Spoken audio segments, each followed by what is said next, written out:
شکار کرنے کو آئے شکار ہو کے چلے۔ ایک تابعی کے بارے میں آتا ہے کہ ان کو عیسائی بادشاہ نے قید کروا دیا۔ وہ چاہتا تھا کہ ان کو قتل کروا دے، مگر اس کے وزیر نے کہا کہ نہیں، اس کے اندر بہادری اتنی ہے کہ اگر یہ کسی طرح ہمارے مذہب پر آ جائے تو یہ ہماری فوج کا کمانڈر ان چیف بنے گا۔ ایسا بندہ آپ کو کہاں سے مل سکے گا؟ اس نے کہا، اچھا میں اس کو اپنے مذہب پر لانے کی کوشش کرتا ہوں۔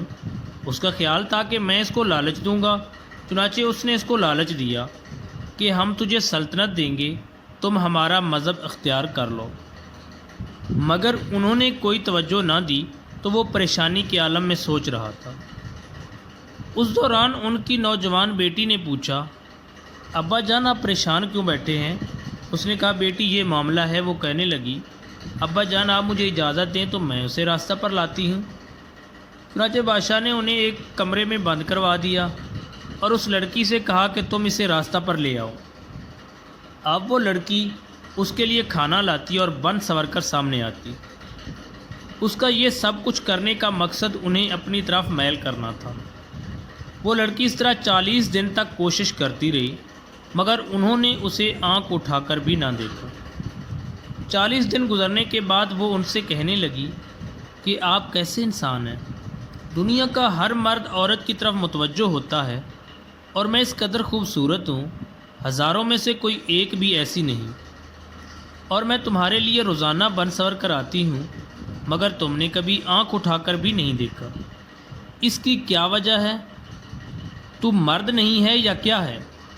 انہوں نے فرمایا کہ میرے پروردگار نے غیر عورت کی طرف دیکھنے سے منع فرمایا ہے، اس لیے میں نے آپ کی طرف توجہ نہیں کی۔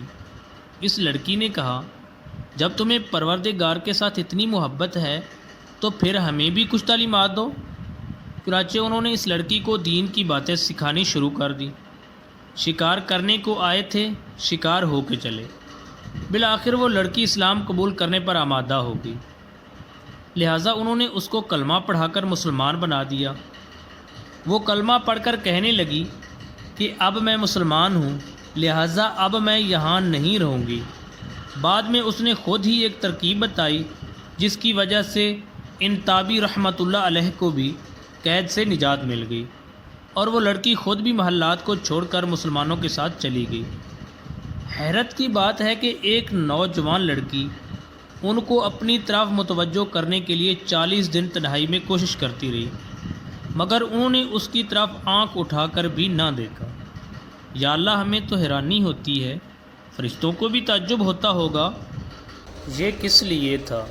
اس لیے کہ ان کا تزکیہ ہو چکا تھا اور نفس کے اندر سے گندگی نکل چکی تھی۔